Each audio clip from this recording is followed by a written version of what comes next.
this on mute for a minute. And I'm on page 179 in chapter 5, where we're talking about migration.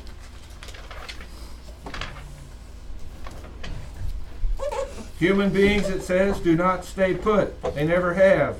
Wanderings and migrations of people have distributed and redistributed populations throughout history and even prehistory.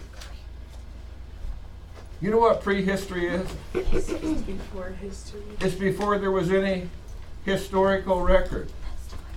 So how do we know what was going on before there was any history? How do we know the history of what happened in the world before there was history? We guess.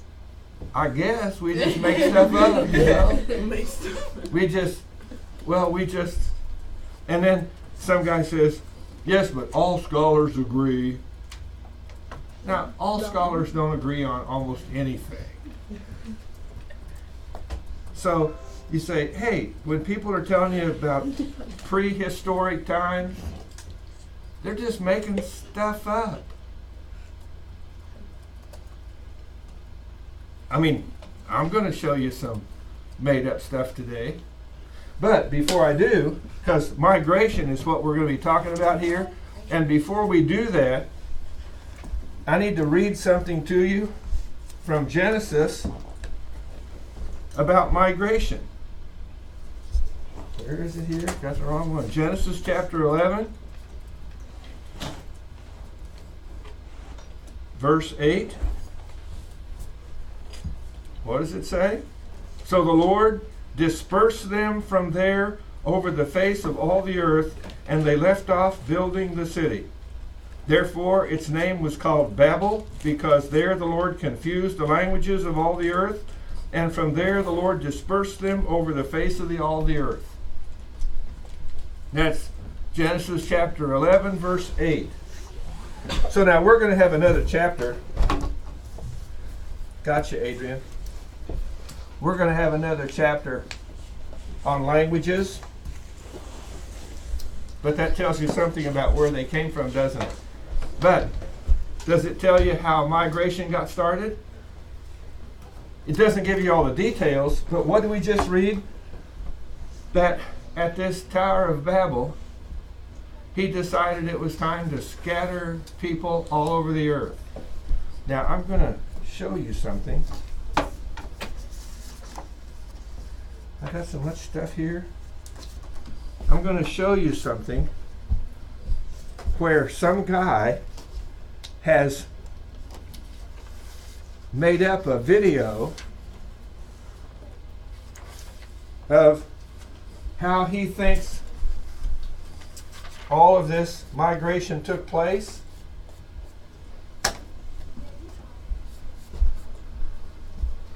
Does anyone know where the Tower of Babel was being built? In the Middle East somewhere? On your globe? Look at your globe. Where's the Middle East? What countries represent the Middle East? What's in Babel? Israel, and Turkey, and Syria. And Iraq. What? Syria, Iraq, Turkey. Do you see that on your globe? Jerusalem. So there's where they were building that Tower of Babel. So there's where I think the dispersion all started. That went all the way around the world based on what I just read to you from Genesis.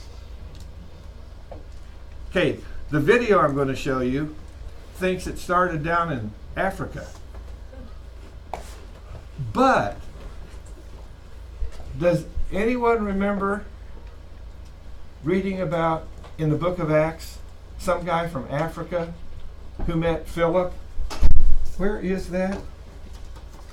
I don't think I have time to look it up because we got so much to cover today. Acts chapter 8, verse 26 to 40, where Philip met this Ethiopian who worked in the queen's palace, and he came to Jerusalem to worship in the temple. Where is Ethiopia on your globe? Okay, now, so put your finger there, and then put your finger up where Jerusalem is. And Does that seem unreasonable for someone to travel that far just to go to church on Sunday? Now, it wasn't going to church on Sunday. It was what? Pentecost? It was an annual celebration. Does that seem like a long ways to go to celebrate? Well, go over to the United States. Take that same distance in your hand that you just mapped from Ethiopia up to Jerusalem and go to the United States and put one of your fingers on where you live and another one someplace else where you might go to hear a Christian concert or to celebrate Christmas or Thanksgiving or some holiday. How far would you be driving? I'd be driving to Michigan. Would it be that far? Let's see. Let me do one of these. From Ethiopia, where? From Ethiopia up to Jerusalem, about that far. Come around here. From Kansas City. Whoa, that would be all the way to almost to California. Well, I guess if the conference was good enough, I might go out there. And the reason I mention that from the book of Acts is because the guy who makes this video that I'm going to show you, he thinks that the migration started in Ethiopia. And I'm thinking, based on what I read in Genesis just now, that he missed it a little bit. Because based on what Genesis says, I'm thinking, my guess is that it started somewhere up there in the Middle East. Okay? And that's based on, what was that verse again? Genesis 11, verse 8.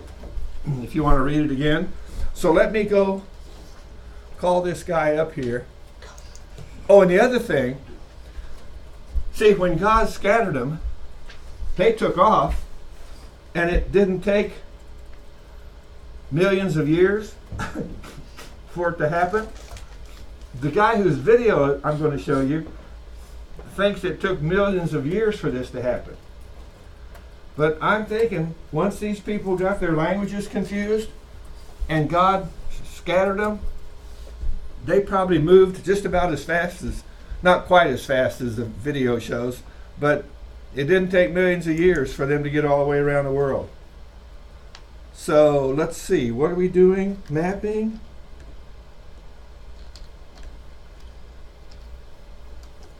Human.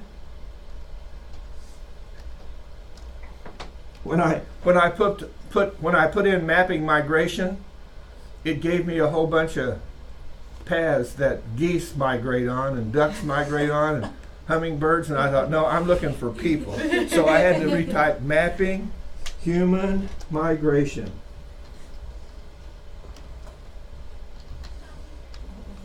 Okay. Let's delete the rest of that and see if something pops up there. There we go. Mapping human migration.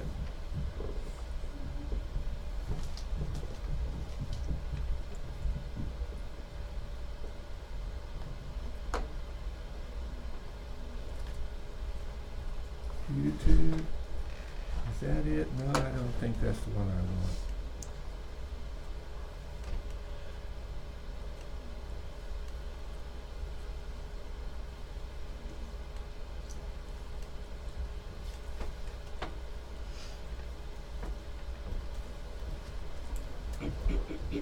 Well,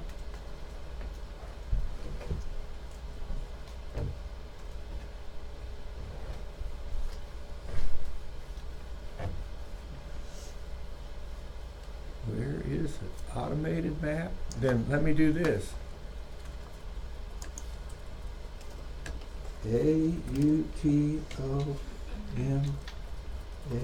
AUTOMATED automated map.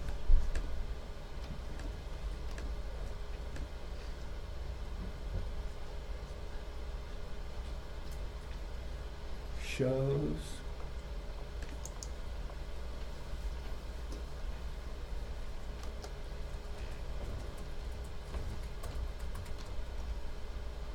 how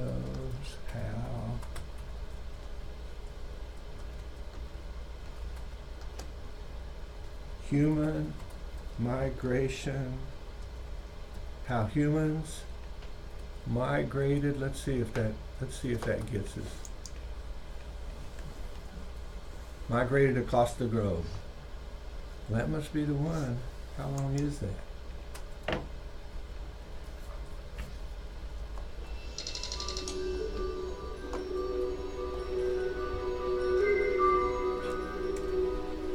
See where they start?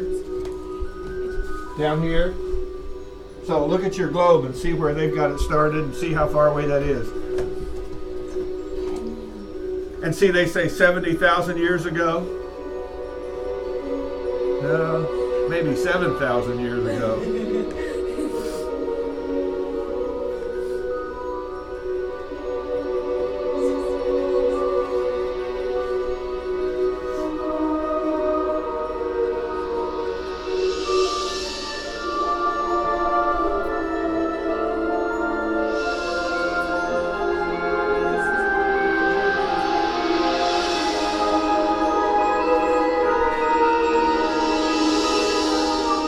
Maybe 3,500 years ago.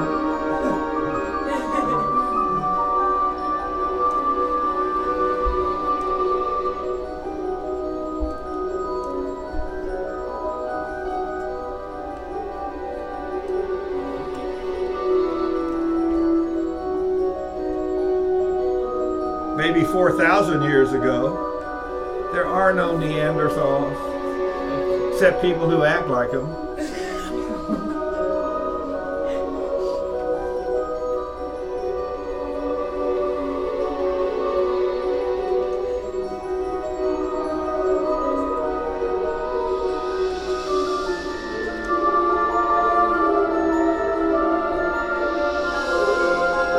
During the Ice Age is when they think there was a land bridge connecting Europe on your globe, a land bridge connecting these two right here.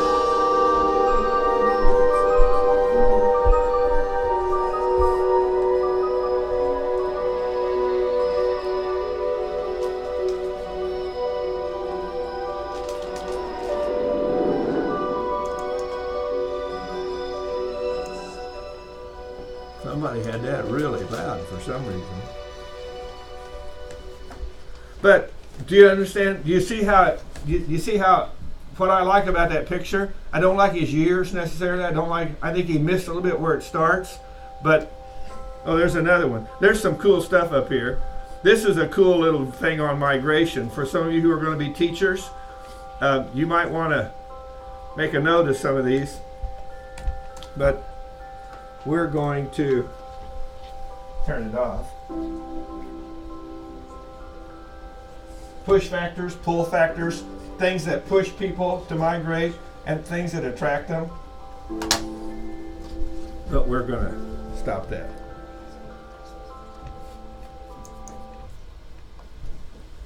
But that was fun stuff. So that's that picture of migration. I like his, it's like he thinks that's the way it happened, but I like those little arrows that show how people, when they were scattered, that's how they might have taken off and moved off in different directions and ended up in different parts of the world.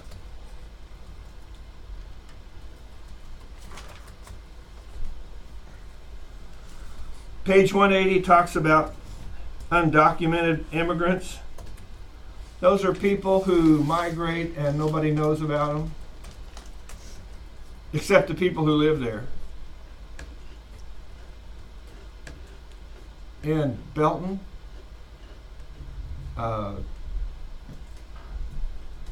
20 years ago,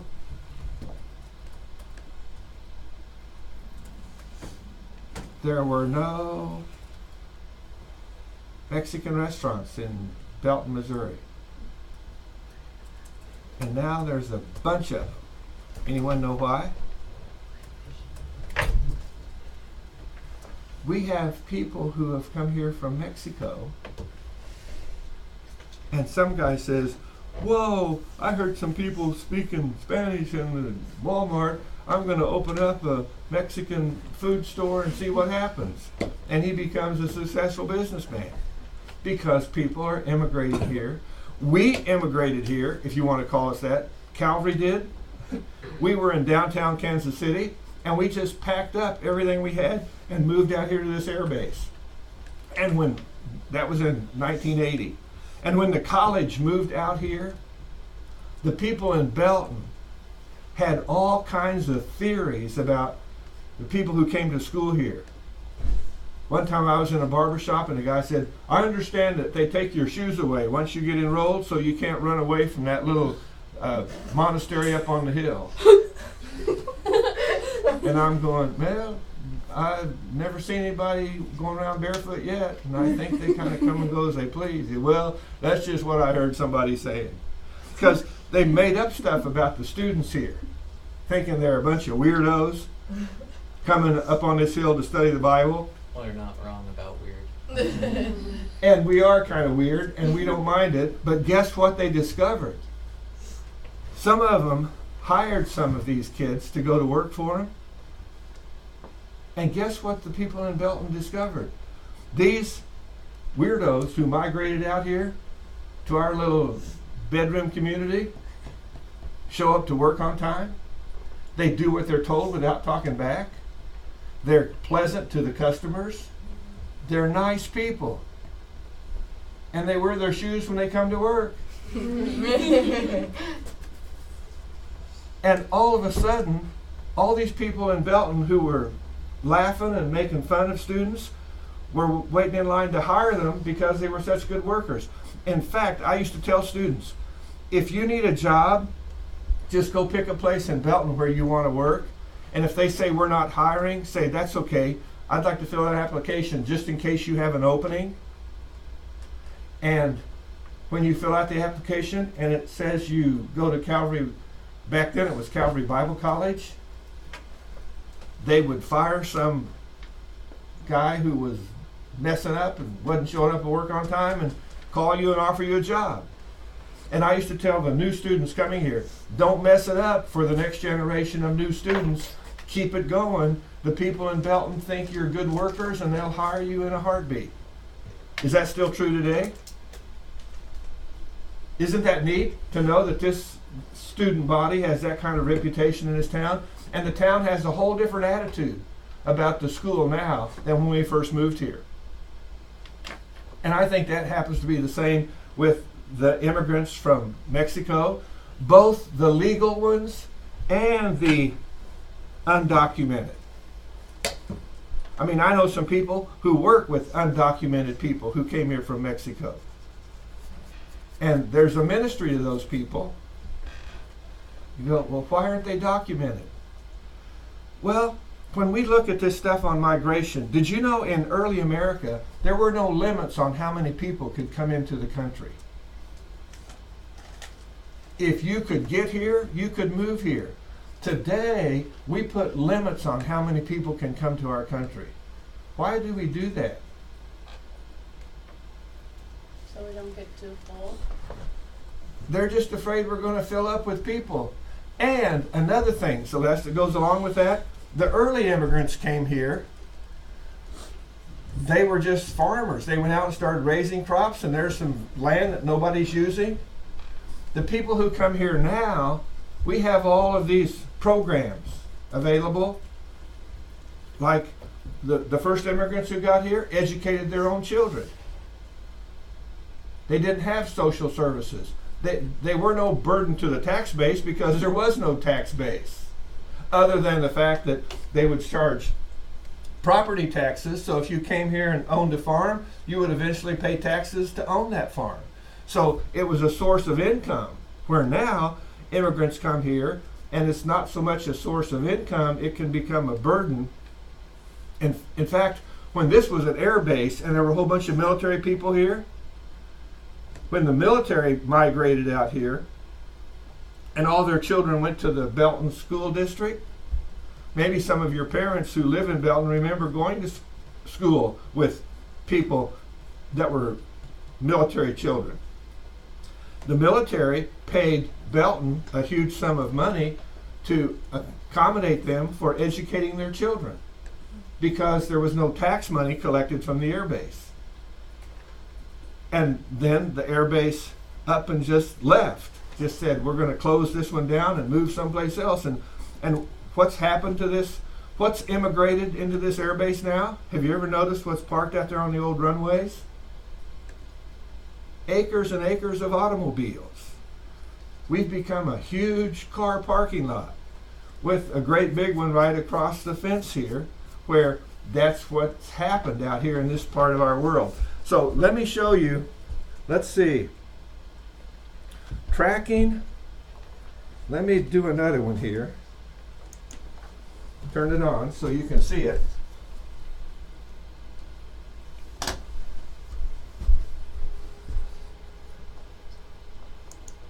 Tracking.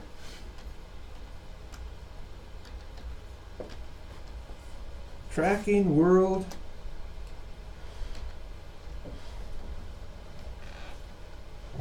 migration.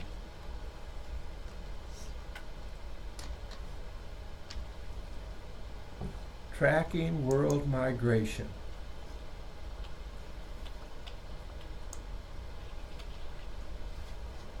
The Economist. See, there's a whole bunch of them.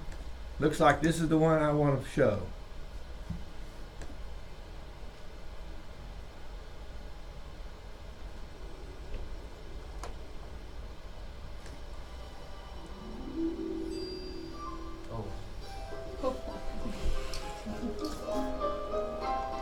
What is that, an ad? Spring is alive at the Epcot International What in the Flower and world? Garden Festival. Tracking world migration.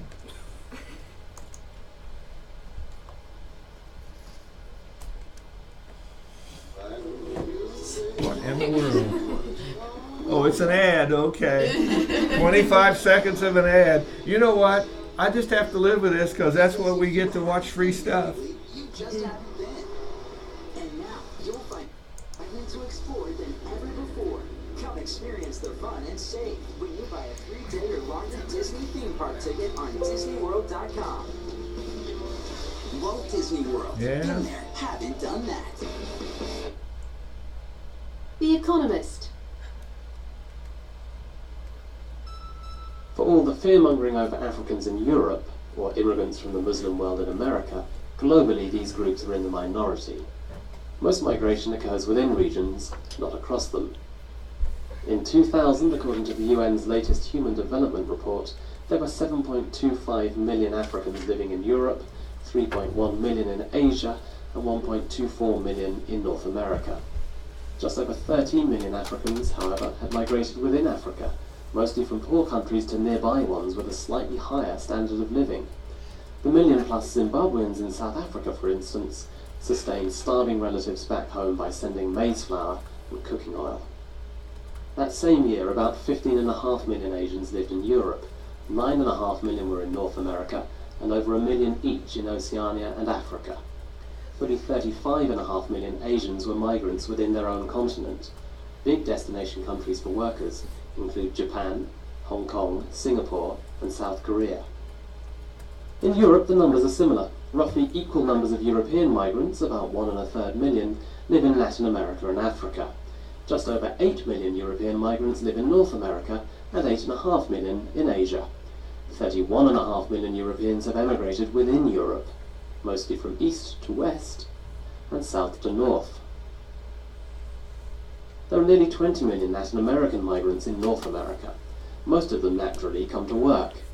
Remittances from immigrants back to their home countries are vital, not merely to individual families, but on a large enough scale, to entire countries. Latin Americans working in North America sent $36.3 billion home in 2006 and 2007. In the same period, Asians in North America sent just over $30 billion back to Asia, while Europeans remitted $17.3 billion and Africans $2.2 billion. Yet remittances do not always reach the poorest countries. In 2008, the top 5 receivers of remittances were India, China, Mexico, the Philippines, and Poland, all middle-income countries. This is because emigrating is expensive. Paradoxically, more citizens will leave as poor countries grow richer, enriching both the countries they leave and their new homes. Did you follow what they talked about when they said remittances?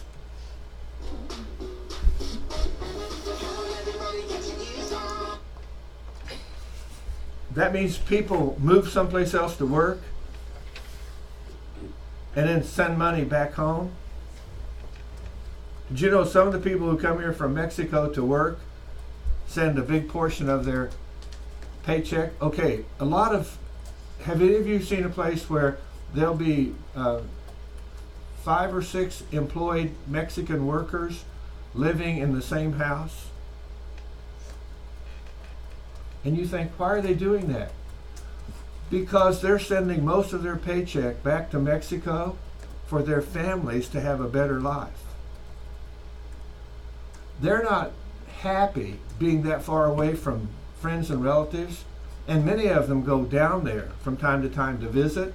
The ones who are here legally will go down there to visit and then come back, but when they go down, they'll fill their car up with stuff from the thrift store to give away to their family and people in the city before they come back.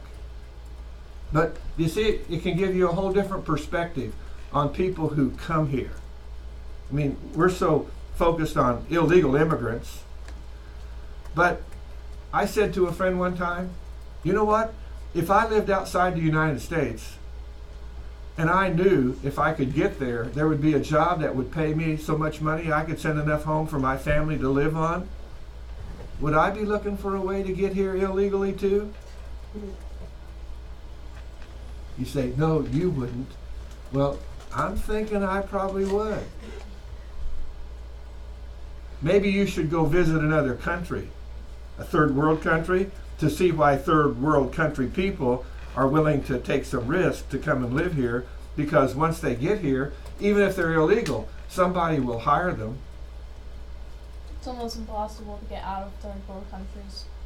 And it's like it's hard to get out, so it's just like the only way to do it is to do something illegal, breaking some of those immigration laws. I'm not proposing that people break them, but I'm hoping you understand why people do.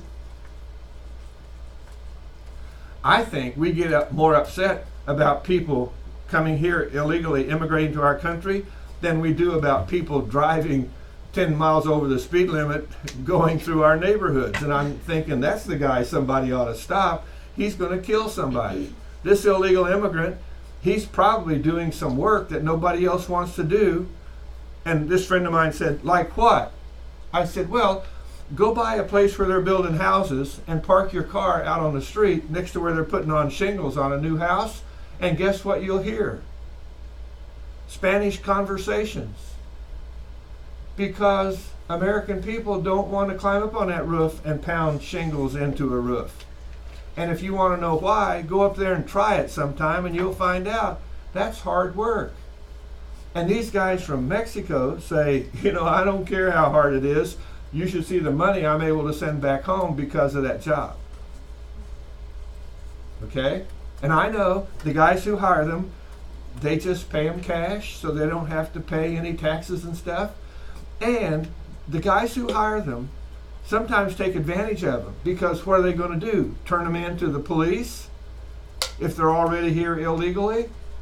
Which is pretty sad. So what that also means is some illegal immigrants get taken advantage of, which tells me the government ought to go after the people who hire them. And then, and by the way, not all the immigrants working here are illegal. I know of people in Colorado who hire immigrants from Mexico, and they're seasonal workers. They come up here and work during the vegetable season, but he goes to get them. He helps them fill out the paperwork. He brings them back in a bus. He puts them in decent housing, and then when the vegetables are all harvested, he takes them back home to Mexico because they want to live with their families. And he does it all legally. But you understand where another guy down the road raising vegetables would say, you know, that's a lot of work, filling out paperwork, and it costs you more, and da-da-da-da-da-da. I can make more money if I just do it illegally. So he'll go hire some illegal immigrants to work on his vegetable farm. So remittances is where people are taking money and sending it back to their own country. And Did you notice from that picture, the thing I liked about that one, when I'm looking at all these things to bring some of them to class, the reason I like that one is it talked about how most migration goes on within a country. Except in this country, most of us who live here have immigrant ancestors, don't you? I think one of the videos I'm going to show you will mention only 2% of the people who live in this country have Native American ancestors. And in fact, most people who have Native American ancestors, or I shouldn't say most, but a lot of people with Native American ancestry also have European ancestry too, because Europeans married Native Americans. And Native Americans married Europeans. But most of us came from immigrants from other countries. Do you know your immigrant ancestors? Where did your ancestors come from? Who knows? Ireland. Ireland? Russia. Russia? Germany. Germany? I think I'm Indian and Czechoslovakia. England and Czechoslovakia? The rest of you don't know? Well, maybe you ought to look it up. Maybe you ought to just say, I'm going to try to find out where my ancestors came from. My ancestors came from, my father's side of the family came from France. My mother's side of the family came from Bohemia. You go, how did that happen? They met in Oklahoma when they went to college. Oh, and on my mother's side of the family, her father's parents came from Bohemia, but her mother's parents came from England. So that makes me English, Bohemian, French. But my French ancestors didn't just marry French people, although a lot of times that happens. Do you understand that when people move here, they often move to live with other people who immigrated here from the same country? So their children marry other children. So French immigrants' children marry French immigrants' children. Or from Russia, you find some other Russian families. You somehow, the Russian families in Kansas City find each other. The Irish families find each other.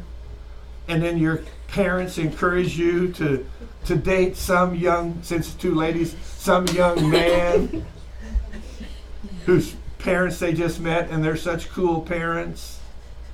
And sometimes I think that happens just because wouldn't it be fun to kind of hold on to our ancestry? And I think, okay, but for some people, say, I don't even know anything about it.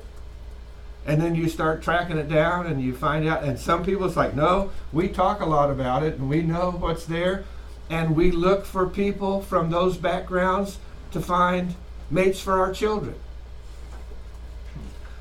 But here in the United States, all of us can pretty well figure we have immigrants as our ancestors. So we ought to be a little bit sensitive about being kind to the immigrants. Let's see. I've got another one here I want to show you.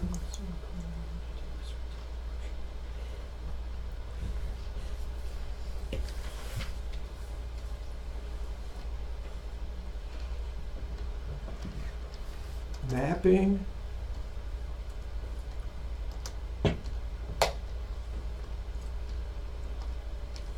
The world's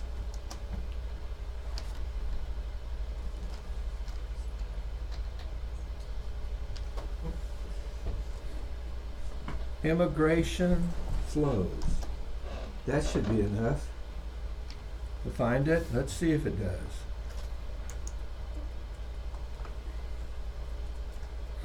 Country by country. Now this one goes pretty fast too, but remember that one I showed you the other day that somebody wrote, this is too long.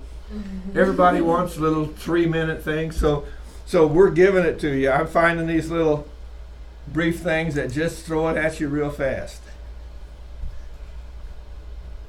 See those little dots going across the screen? Those are people that are leaving here and going there, and these are people that are leaving here and going here.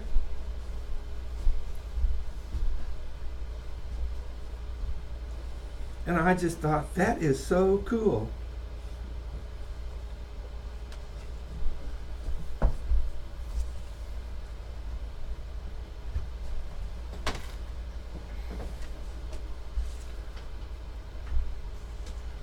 It doesn't take very long either. It's over here before you know it.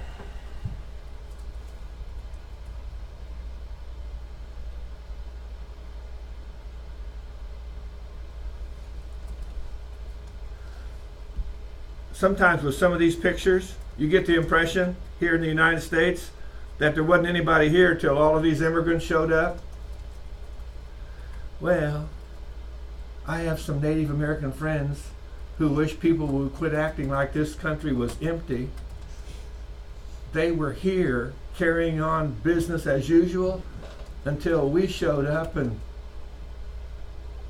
told them they were savages and they ought to be civilized like Europeans. And then some Native American goes with his European friend back to visit Europe, and he sees the way they live. And what does he conclude when he comes back? Europeans would be smart to adopt the Native American way of life. Well, it didn't happen. In fact, it's a pretty sad story to see where Europeans decided that the only thing that we can do to help Native Americans is to open up schools and colleges. And the worst thing I think happened was when little Native American boys and girls were sent off to European schools so they could learn how to live in the European culture, they were punished for speaking their native languages. I mean, why not let them be bilingual, people? What's the problem here? So you see, it's like, okay, so they got an education, and some Native Americans who went to school and then went on to college, they've gone back to do marvelous things for the people on their reservations. You go, what's this reservation stuff? Well, what did we do when we took away all their land?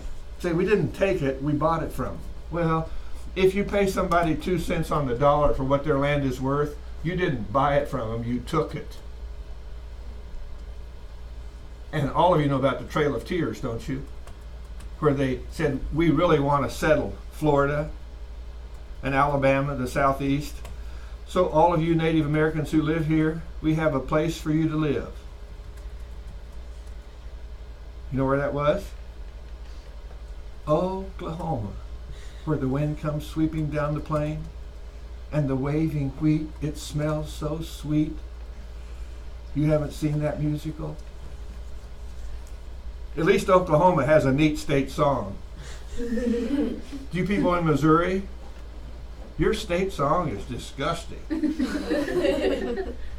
compared to Oklahoma. We have a state song? Yeah, you can look it up on the internet. You can probably even listen to it if you can stand it. My wife even knows it and she sings it once in a while. When we go to Oklahoma and I start singing Oklahoma, she starts singing the Missouri state song. It's so sad.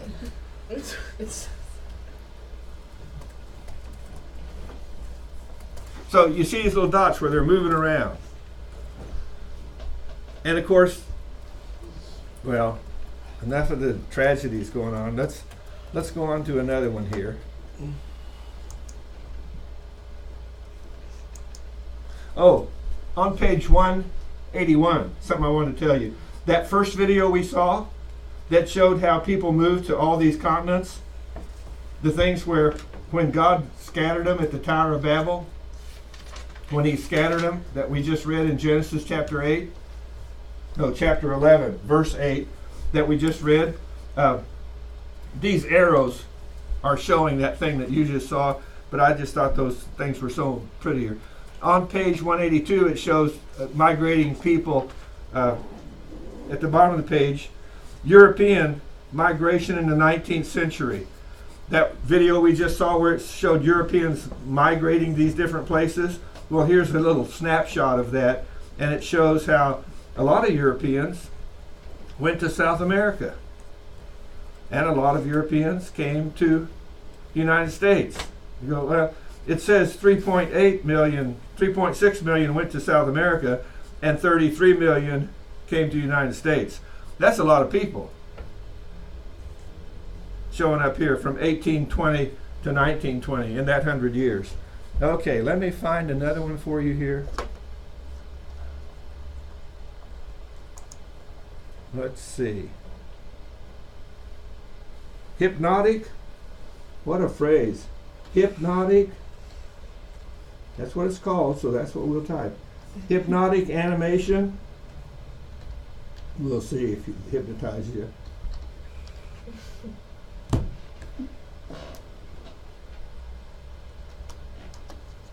$200 years.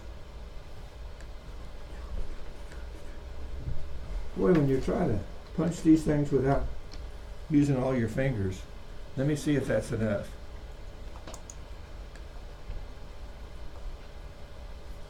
Hypnotic animation, 200 years of U.S. immigration.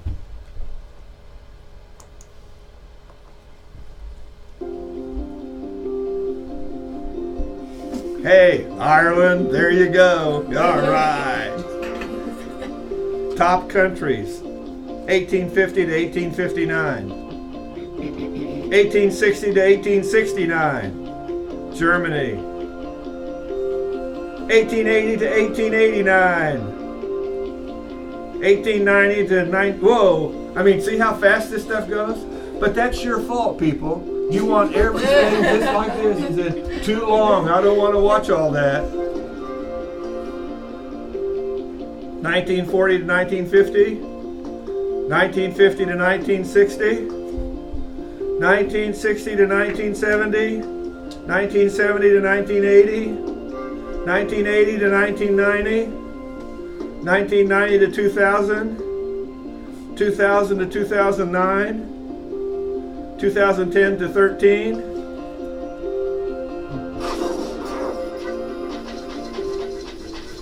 Whew.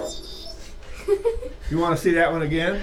Yes. Yeah, that was cool, wasn't it? How do we play that one again? A few months ago, the Pew Research Center released a report. Because see, if you leave it on, it goes to the next one on that screen. It just keeps, yeah. Okay, I'll read the dates. 1830 to 1840. 1840 to 1850. 1850 to 1860. 1860 to 1880. 70. 1870 to 1880. 1880 to 1900. No. 19 to 1910. Oh, there. Did you see Russia in there? You see Russia showing up in there?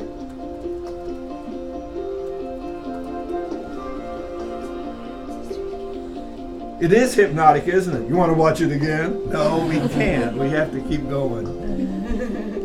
I'll let it finish.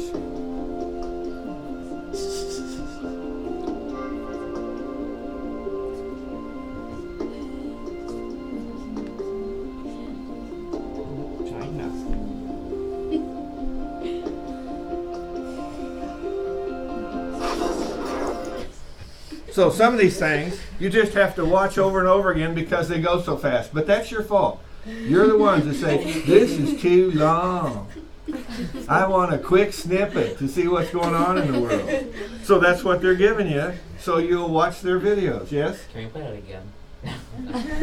Now, see, all of you know where to find it, don't you? Hypnotic animation, 200 years of U.S. immigration in 1 minute. So you can look it up and watch it as many times as you want over the weekend. But to me, that was just, it just shows a picture of this migrations of people since the 1500s, Europeans migrating to America on page 182 and 183. I thought, wow, that is really a cool video. And we on page 184, where it talks about the African diaspora, people leaving Africa, there's a picture on page 185 where it looks like a whole bunch of people left West Africa and went to South America, the Caribbean, the Spanish Americas, and the British North America. And what on page 185 are those little purple arrows?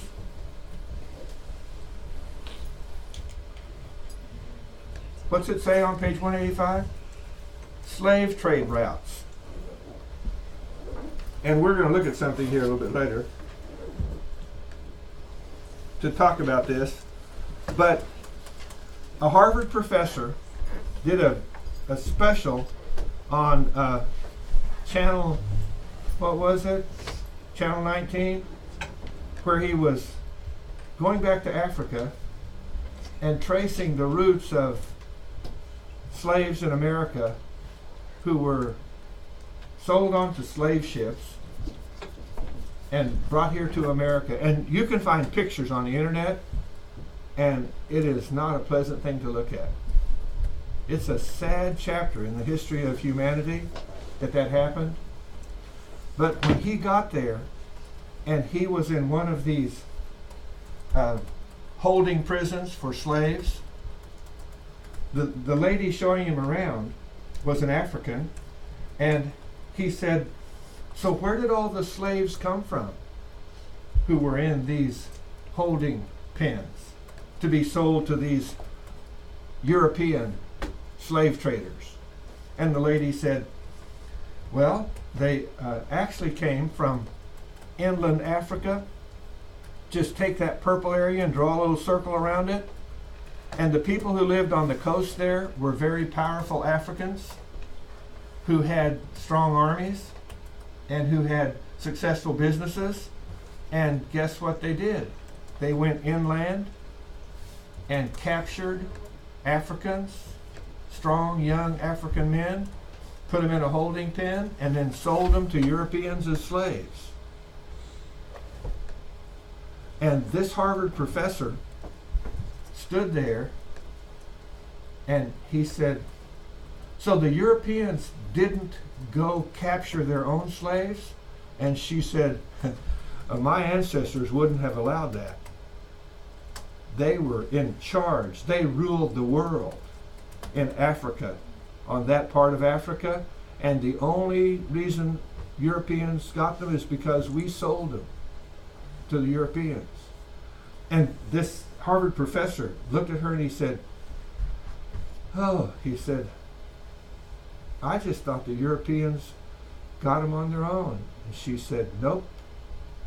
And he said, so does that mean your ancestors sold my ancestors into slavery? And she says, yep. That's the way it happened.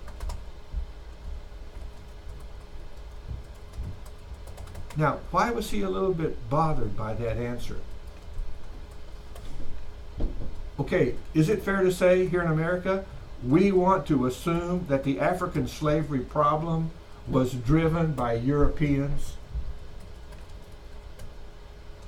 And it was driven by business, both African business and European business. Europeans wanted workers, and Africa was willing to sell them workers. Now, there was another way to get workers back then. You could hire people to work for you, but what did some guy decide? That slave labor is cheaper than paying people, so they enslaved people. Wasn't the whole nation of Israel enslaved in Egypt because Egypt needed slave labor to build probably their pyramids and other things they were building? And in a little bit, before class is over today, I'm going to show you a couple of videos on, I think I'm going to show you, I'm going to show you a history. But I want to show you one more of these things before we get to that. Animated map shows the history of immigration to the U.S. Let's try that one.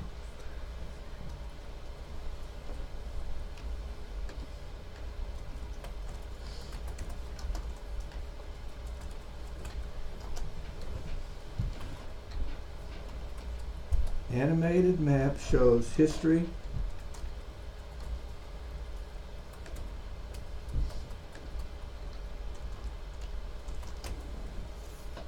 of immigration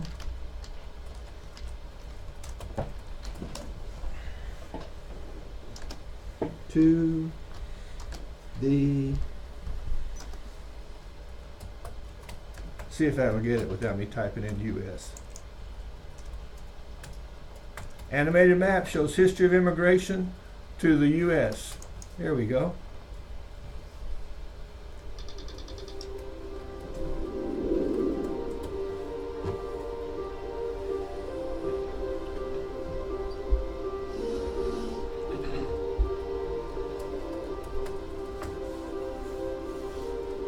Pre-1790, it's showing numbers.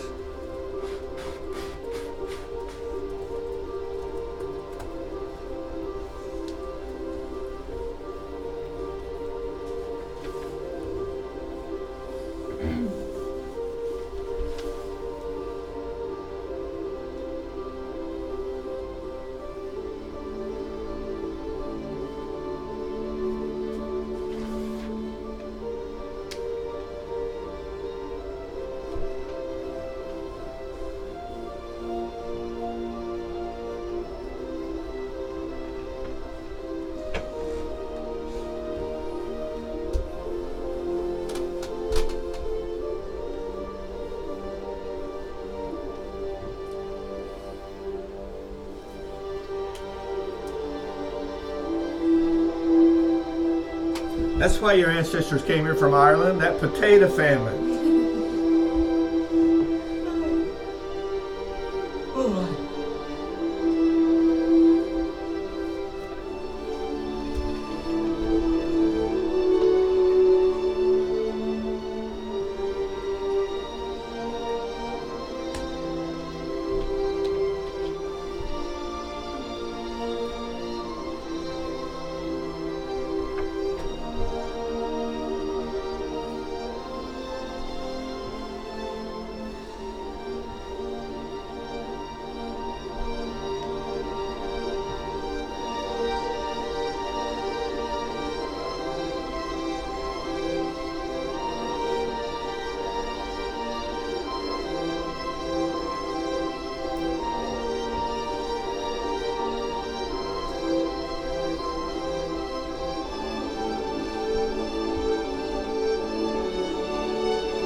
Was that a cool one? I mean, I just keep thinking, some of you are going to be teachers. You might want to jot some of these down and say, go find them. Charting prehistoric human migration. Some of these are just sad. They show a half gorilla, half man, stooped over, marching around someplace. If that was true, there would still be half gorilla, half man walking around. You would think.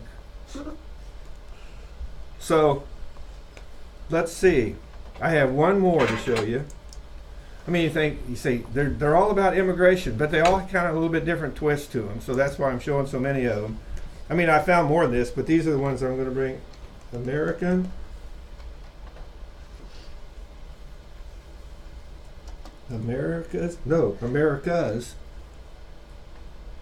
A, comma S, America's sources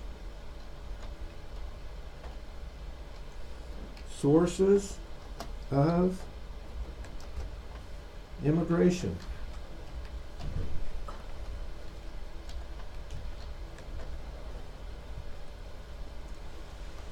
Let's go ahead and put this in here. 1850 to today.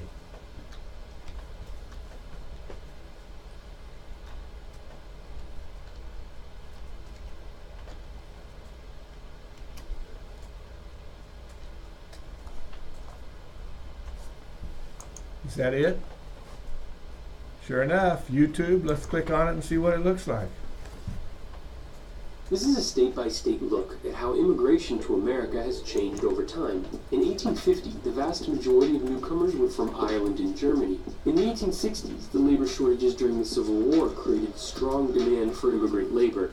The 1870s saw Mexico become the top country of origin in much of the Southwest, while British immigrants preferred the Rocky Mountain territories. The 1880 census showed that the Chinese were coming in large numbers. Many took dangerous jobs in the mines or on railroad building crews. For the next century, immigrants from Canada crossing the southern border would be the largest group settling in many of the northernmost American states. In 1882, the Chinese Exclusion Act blocked the arrival of large numbers of Asian immigrants for much of the next century. Unfortunately, the overall microdata for the 1890 census were destroyed in a 1921 fire at the Department of Commerce. So fast forward to 1900, the turn of the century, when the territorial boundaries of the continental United States are settled. For the first time, Norwegians, Swedes, and Italians were the largest groups coming to the states of South Dakota, Minnesota, and Louisiana, respectively. 1910 shows us how quickly things can change, with large numbers of Russians and Italians arriving. The only state where Ireland was the top country of origin was tiny Delaware. With the American population exceeding 100 million in the 1920 census, there were equal numbers of German, Italian, and Russian-born immigrants. Many had fled Europe to escape the horrors of World War I. By 1930, the Industrial Revolution was in full swing, and the country was growing rapidly from within, so the percentage of foreign-born fell. And for the first time since 1850, Mexico was the dominant country of origin for new arrivals to California. By 1940, the quotas and other congressional measures passed in the previous decade to restrict immigration sharply cut the foreign-born population to below 9%. 1950 saw the effects of the repeal of the Chinese Exclusion Act, as Chinese immigrants were finally welcomed back. Interestingly, Greeks were the largest group arriving in South Carolina. When Alaska and Hawaii became states in 1959, the year before the 1960 census, Canadians simply crossed the border to immigrate to the last frontier. But Filipinos crossed an entire ocean to become the Aloha State's largest group. By 1970, the percentage of foreign-born reached an all-time low. Italy was the only nation that had sent more than 1 million people.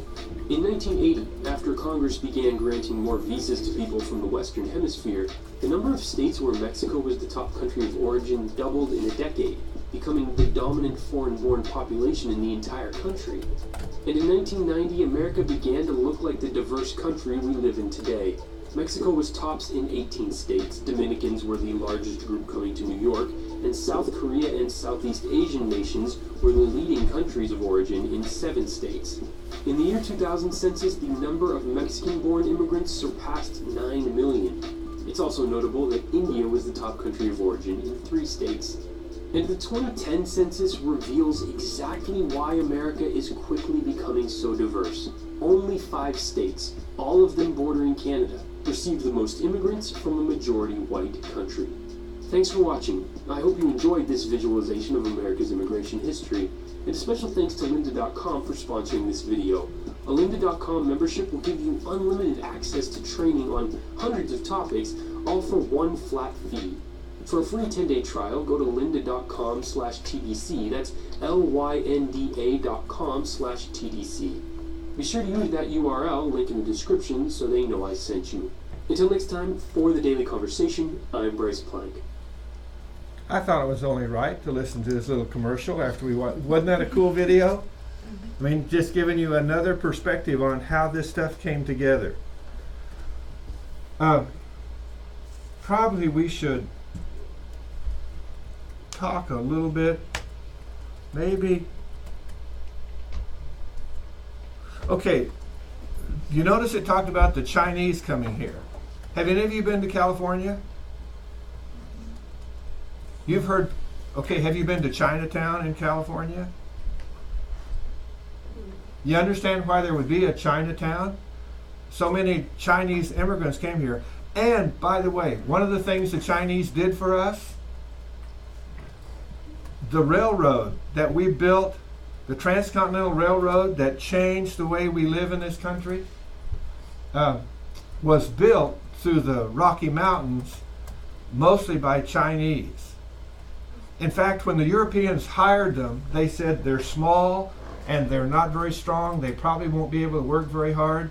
They discovered that the workers from China were so much more productive than the European workers that the railroad companies were going to China recruiting workers because they were such hard worker railroad people. And some of them came for the gold rush and some of them came for to work in mines and other things. But it's worth your time to do some reading on the history of some of this, and even to read about, like, for example, oh, Rebecca's gone, that why would there be a town in Oklahoma that has an Eastern European name to it? What would people from Eastern Europe, which would be part of the Russian compound, what would people from Russia be doing settling in Oklahoma? They had relatives there, they knew people there. Who would they know there? Oh, the Mennonites from Ukraine who came there probably still had ancestors in Ukraine, who had ancestors in Russia, who said, you know, go to Oklahoma. And you'll see little pockets of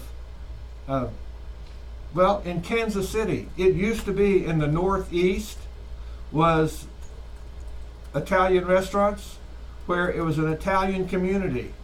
And now if you go to the Northeast in Kansas City, in that little Northeast quarter up there, I think it's mostly people from Indochina that have settled there. And it just changes. This stuff just changes with time. Have any of you driven through any little towns in Missouri that look like they came out of Europe by the way the houses were built? Or you haven't been to Europe to see what it looks like? And if you drive through town and all of a sudden you see this great big church with a little schoolhouse next to it, and it says the Lutheran Church of whatever, does that tell you anything about where those people came from who settled that town? Lutheran immigrants came here and built a town and built a city. Just like we talked about those townships that last time. And when these people settled, they kind of settled in proximity to people they already knew. And you can see little pockets of this all over the United States. Let's see. On page 188, it talks the migration of Indians. And that's not talking about Native American Indians.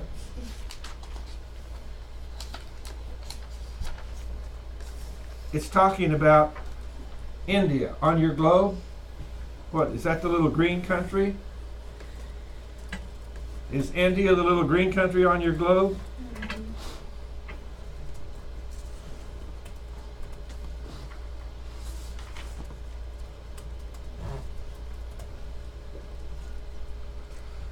Let's see.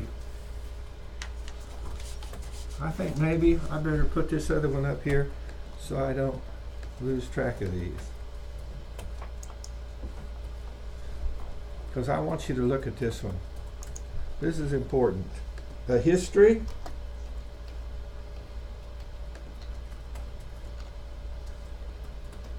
of slavery.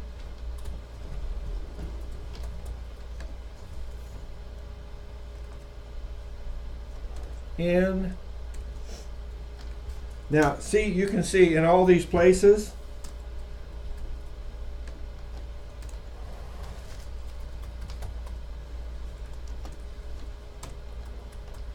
but I want you to get a world perspective on this.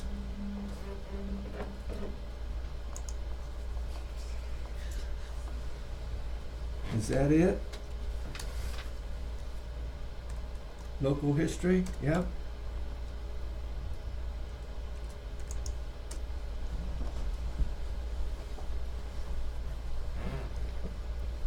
Can you read that? Slavery is the ownership of one human being by another. It's existed throughout history in many cultures and is by no means extinct today. In the distant past, people often slaughtered their enemies, but sometimes they were taken prisoner and used as slaves. In the ancient world, slavery was common. The Egyptians kept slaves. In fact, the Romans sold all the Jews, didn't they, to the Egyptians to be slaves? What is that called? Moses led them out? I don't think that had anything to do with the Romans. What? Nothing. Oh, what? Did the Egyptians just come and take them? The Egyptians just came and took them because they needed some slaves to work their land?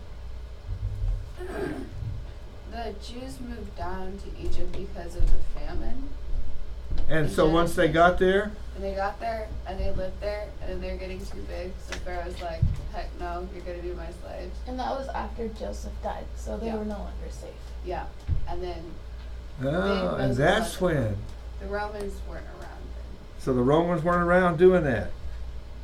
Some Roman slaves were household slaves who worked in their master's houses. Others worked on farms, and some were skilled craftsmen. Slave who lives in mines probably had the harshest and most unpleasant life. Under Roman law, there were limits to how cruelly slaves could be treated. Well, that was nice that they made a law to protect slaves, but better some law than none at all. Now, most slaves were probably reasonably treated just to keep them working efficiently. I kind of wish that that were true, but I know enough about human nature to know what.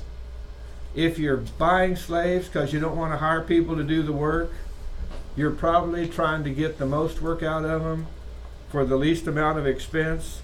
So I'm not sure they were very well taken care of. There were several slave rebellions in the Middle Ages.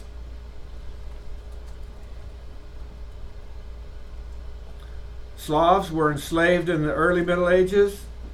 The Vikings and other nations kept slaves. There were slave markets in London, Dublin, and Rome.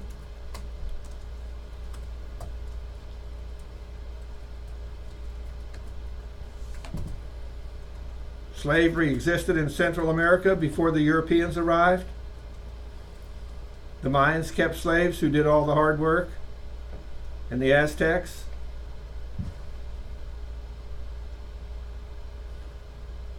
Slavery existed in Asian countries, in China and Korea.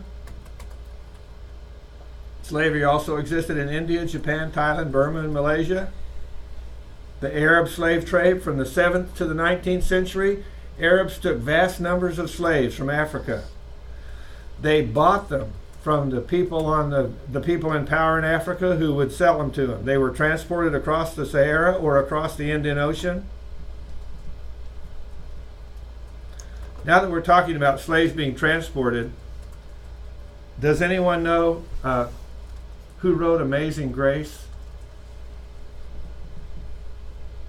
Who's the author of the song Amazing Grace? Anyone know his name? Is it John something? John Newton. John Newton. He wrote the words to Amazing Grace. He used to be like a huge slave trader, and then God got a hold of him after he became a slave himself. He used to be the captain of a slave ship. And when he got saved, he gave that up.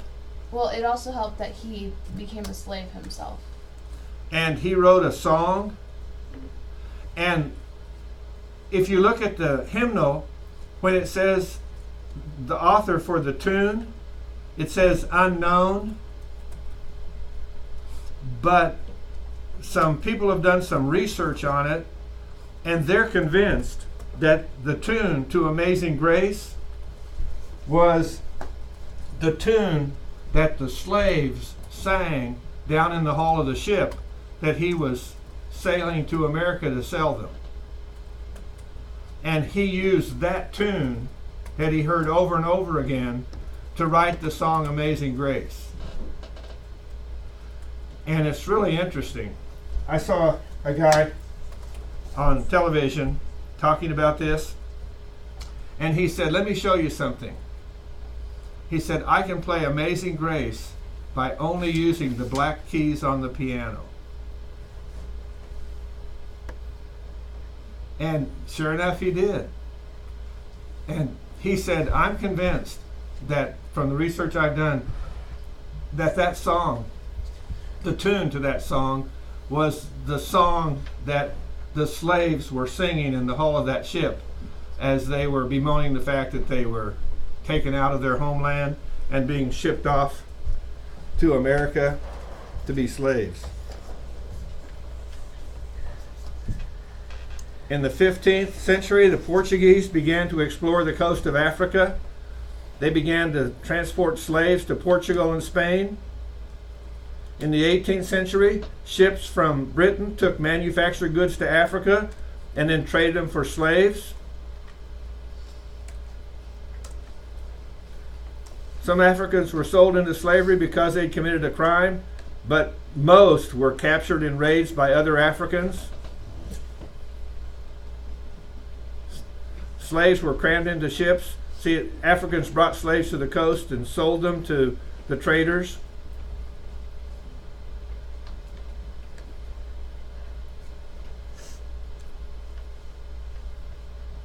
Why did people in America buy slaves? What was going on in the South that made them want so many slaves down there? Farms?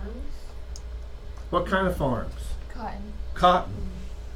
It used to be that England got all of their cotton from America, and it became a huge cash crop. But how do you harvest cotton out of a field? Have any of you ever picked cotton? The little shells that they grow in, by the time the cotton's ready to be picked, the little shells pop open, the little pods, and they're so sharp that they cut you when you're picking the cotton out of them. It's worse than putting shingles on a house. And so they had slaves doing that. The abolition of slavery. Isn't this interesting? The first people to take action in Europe were Quakers, who said this ought not to be. And they formed societies for the abolition of slavery. Now, you know why that's so cool to me to read about that? If I don't watch it, I'm going to run out of time here. I've got one more video to show you, but I have to tell you this. There's a Bonine home in Michigan, and that's what it's called. It's an historic home, and it was part of the Underground Railroad. And my ancestors lived in that home and helped slaves escape from the South, and even helped them find jobs and get established. So they have a home there that they've preserved, and it's called the Bonine home. And I found out who the people were who lived there, and found out how they fit into my family tree, because I do genealogical research. And when my sister found out, she said, I'm going to go up there someday and look at that place. But isn't it cool to know that my French ancestors married, some of them married Quakers and became active in the abolitionist movement, to where they were helping people escape from the past, from the South. Talks about where slavery was abolished in Chile and Mexico and Uruguay and all these places. And then it was abolished and in the United States. It's just the United States didn't give it up very well. Okay, I have one more video to show you. Because I just think this is important to think that we've not lost here. Let's see, what is this? 10 countries.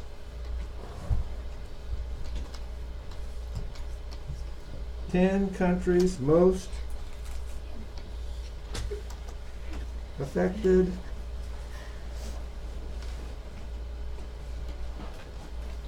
by modern slavery.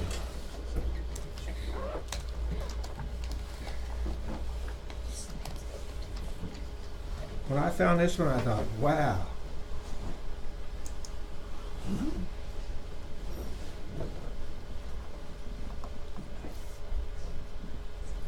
You know, I want the one that says 10 countries. Here we go. 10 countries most afflicted by modern slavery. Writing's not that easy, but Grammarly can help. This sentence is grammatically correct, but it's wordy and hard to read. I have to watch 2 commercials to be able to see this. That's disgusting. What What can I hit? Slavery used to look like this, then it evolved into this, and today it looks like this. In fact, there are an estimated 45.8 million people living in modern slavery across 167 different countries. They fall into 3 general categories: children held in the commercial sex trade, adults held in the commercial sex trade, and any other laborer made to work through force, fraud, or coercion. The trafficking victim often looks like anybody else at work, in a mine, on a farm, in a factory. Many are lured by promises of a steady job in another country, only to have their passports confiscated when they arrive. However, many slaves work in their native countries, or even the cities where they were born. According to the Global Slavery Index, these 10 countries are home to the most modern slaves. They each suffer from income inequality, discrimination and classism, and entrenched corruption. Number 10, Indonesia, produces about 35% of the world's palm oil. The many small palm plantations present an immense challenge to inspectors trying to crack down on child labor. The country's many islands are also home to tens of thousands of enslaved fishermen trafficked from Myanmar, Laos, Thailand, and Cambodia. Number 9 is the Democratic Republic of Congo. 20,000 of the DRC's more than 870,000 slaves live in one of the most hellish landscapes on the planet, a vast ore mine in the east of the country. The terrorist group Boko Haram gets overshadowed by ISIS, although it kills more people. When it comes to enslavement, one of its tactics is to give Nigerian entrepreneurs loans and then force them to join their group if they fail to repay fast enough. 7th is Russia. 55% of the slaves there work in construction. Foreigners are lured mainly from nearby Azerbaijan, the Stans, Ukraine, and North Korea, thanks to this border on the far eastern edge of Russia. The North Korean government is the world's largest single slaveholder. Not only does it force more than 1 million of its people to toil in labor camps and other similarly hopeless situations, but it actually loans out some people to work in neighboring China and Russia, and pockets most of their wages. This exploitation generates about $2.3 billion each year for the Kim Jong-un regime. The 5th most enslaved country, Uzbekistan, is the world's 6th largest producer of cotton. It has benefited from forced labor, as the government puts more than 1 million people to work using threats of debt bondage, heavy fines, asset confiscation, and police intimidation. Slave recruiters in Bangladesh promise poor families that their boys will be given a job, only to be enslaved on a faraway island and beaten to clean fish for up to 24 hours straight. Often, these fish are exported as cat food for our pets here in the West, and sometimes the boys meet a gruesome death when they are eaten by tigers while searching for firewood. 3rd is Pakistan, which has suffered through decades of conflict, terrorism, and displacement, especially along its northwestern border with Afghanistan. Its provinces have not raised the minimum age of marriage, which has allowed the widespread problem of forced and child weddings to continue. Over 250 million Chinese have migrated within the country to find better opportunities, creating the ideal conditions for human trafficking. Each year, 58 million children are left behind as their parents search for work in one of China's many booming cities. And every year, up to 70,000 children fall into forced begging, illegal adoption, and sex slavery. And number 1 is India, which has by far the most victims of modern slavery. While economic growth has greatly reduced the percentage of its citizens living in poverty, the country's sheer size still results in more than 270 million Indians living on less than $2 a day. It's unsurprising then that intergenerational bonded labor, forced child labor, commercial sexual exploitation, forced begging, forced recruitment into non-state armed groups, and forced marriage all exist in India. The good news is that the government has already created many of the laws necessary to fight the epidemic, but the challenge is effectively enforcing those laws and tracking improvements and areas of continued need. On the flip side, these are the countries rated as the 10 best at fighting modern slavery. As you can see, no country has completely eradicated the problem, and leaders on this issue, like the United States, can even contribute to it by consuming products that were, at some point in their supply chain, touched by slave labor. While it can be hopeless to be a slave, the rest of us can help. I gotta turn it off. We're out of time.